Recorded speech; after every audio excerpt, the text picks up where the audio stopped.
اس کائنات میں ہمارے علاوہ کیا کوئی ہے؟ یہ وہ سوال ہے جس کا جواب انسان صدیوں سے معلوم کرنے کی کوشش کر رہا ہے، اور سائنسدان اب تک اس کے مناسب جواب کی تلاش میں مصروف ہیں۔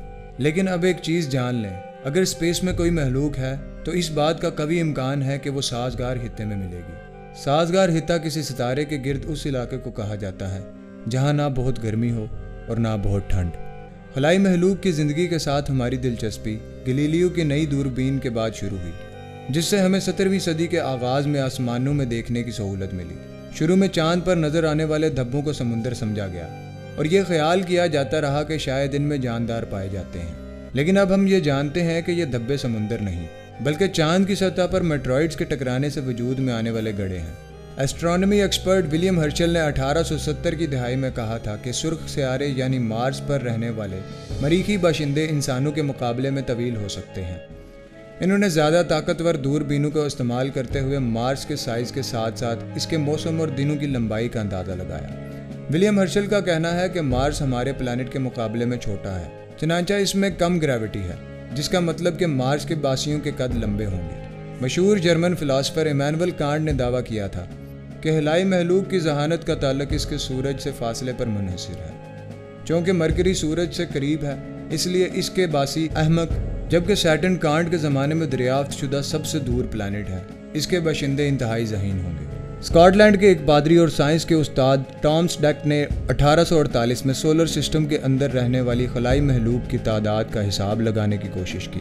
انہوں نے پیش گوئی کی کہ اگر سولر سسٹم کے تمام پلانٹس اتنے ہی گنجان آباد ہوں جتنا اس وقت انگلینڈ تھا، تو 280 افراد فی مربع میل کے حساب سے سولر سسٹم کی کل آبادی 22,000 ارب ہونی چاہیے۔ سولر سسٹم میں زندگی کو تلاش کرنے کے لیے بہترین جگہ ممکنہ طور پر مارس جیسی قریبی سیاروں پر نہیں ہو سکتی، بلکہ دور بسنے والے ایسے چاندوں پر ہو سکتی ہے جیسے کہ یوروپا جو جوپیٹر کے گرد گھومتا ہے، اور انسلاڈس، سیٹرن کا ایک چاند۔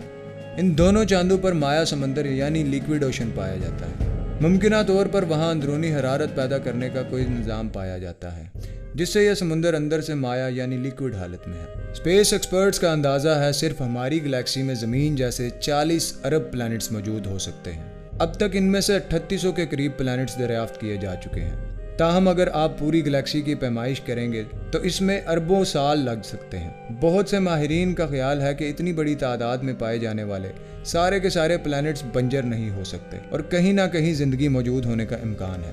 لیکن ٹیلیسکوپ سے دور دراز واقع پلانٹس پر موجود زندگی کے آثار کیسے معلوم کیے جا سکتے ہیں؟ کیونکہ ٹیلیسکوپس اتنی طاقتور نہیں ہیں کہ دوسرے سولر سسٹم کے پلانٹس کی تصویر لے سکیں۔ ایک طریقہ ایسی گیسوں کا کھوج لگانا ہے جو جاندار پیدا کرتے ہیں۔ مثال کے طور پر زمین کی فضا میں پائی جانے والی میتھین کا بڑا حصہ جانوروں کا پیدا کردہ ہے۔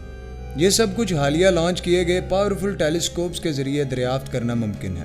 ان ٹیلیسکوپس کے بارے میں ڈیٹیلڈ ویڈیوز ہمارے چینل پر موجود ہیں، جن کا لنک ڈسکرپشن میں موجود ہے۔ سائنسدانوں کا خیال ہے کہ زندگی کی تلاش کے لیے کسی ستارے کے گرد گھومنے والے ان سیاروں پر توجہ مرکوز کی جائے جو ایسے سازگار خطے میں آتے ہیں جو نہ زیادہ گرم ہو اور نہ زیادہ ٹھنڈا۔ ہماری زمین سورج کے گرد ایسے ہی خطے میں گردش کر رہی ہے۔ سائنسدانوں نے ہم سے قریب ترین ستارے پر ایکسما سینٹوری کے گرد ایک ایسے ہی مدار کا پتہ چلایا ہے جہاں ایک پلانٹ گھوم رہا ہے۔ اسپیس میں طویل سفر کے لیے بہت زیادہ انرجی درکار ہوتی ہے۔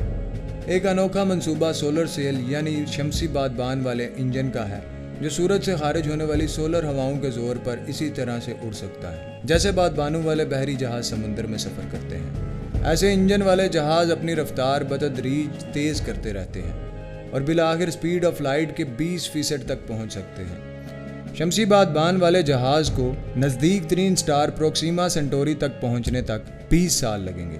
تاہم یہ ستارہ چونکہ زمین سے 4 لائٹ ایئرز کے فاصلے پر واقع ہے، اس لیے وہاں سے ایک طرف کا سگنل آنے میں 4 سال کا وقت درکار ہوگا۔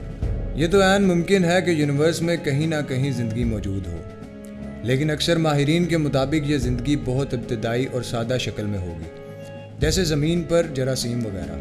لیکن کیا کہیں انسان کی طرح یا انسان سے زیادہ ذہین خلائی مخلوق کا وجود ہو سکتا ہے؟ اور اگر ہوا تو وہ کس شکل میں ہوگا؟ زمین پر انسان کی ثقافت کی عمر 10,000 برس سے زیادہ نہیں ہے، جبکہ جدید سائنس کی ابتدا صرف چند صدیاں قبل ہوئی۔ لیکن اگر یونیورس میں کہیں ذہین مخلوق موجود ہوئی تو وہ ممکنہ طور پر انسانوں سے لاکھوں یا کروڑوں برس زیادہ ترقی یافتہ ہوگی۔ یہ بھی ہو سکتا ہے کہ وہ بایولوجیکل وجود پر انحصار نہ کرتے ہوں اور مکمل طور پر روبوٹس کا روپ دھار چکے ہوں۔ اگر ایسا ہوا تو پھر انہیں کسی سازگار خطے میں رہنے کی بھی ضرورت نہیں ہوگی۔ البتہ انرجی حاصل کرنے کے لیے پھر بھی انہیں کسی سٹار یا پھر بلیک ہول کے قریب رہنے کی ضرورت پڑے گی۔ امید ہے کہ آنے والے وقت میں انسان ان تمام سوالات کے جوابات ڈھونڈنے میں کامیاب ہو جائے گا۔ آج کی ویڈیو میں بس اتنا ہی۔ امید ہے کہ یہ ویڈیو آپ کو پسند آئی ہوگی۔ چینل کو سبسکرائب اور ویڈیو کو لائک کرنا مت بھولیں۔ ملتے ہیں نالج ویو کی اگلی دلچسپ اور شاندار ویڈیو میں۔ اللہ حافظ۔